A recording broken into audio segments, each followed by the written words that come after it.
Ovaj park u Gračanima desetljećima je čekao akciju za ljepši grad zato što volimo Zagreb.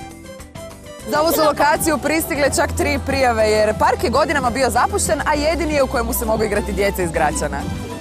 U popularnoj akciji za ljepši grad zato što volimo Zagreb koju provode Zagrebačka banka i najslušaniji Zagrebački radio, tisuće Zagrebčana predlagalo je što bi trebalo urediti u njihovom kvartu i odabrane su 3 lokacije. Uz odličnu atmosferu i uz mnogo entuzijazma uljepšali smo jedan zagrebački kvart koji će sada biti ugodniji za život, a djeca će se napokon igrati u uređenom parku.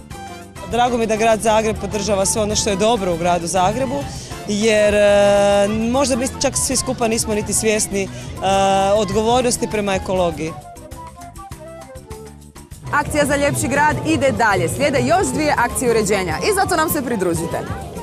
A pridružite nam se i na Facebooku. Na Zabinoj stranici Živim zeleno pošaljite na natječaj svoju najljepšu zelenu fotografiju. Možda će baš nju odabrati ostali Facebookovci i stručni žiri, a vi osvojiti vrijednu nagradu.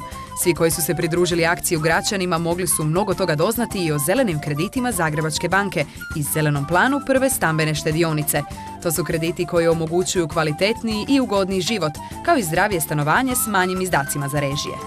Zagrebačka banka razmišlja zeleno i poziva vas da budete njezin istomišljenik u akcijama uređenja grada i u uređenju vlastitog doma.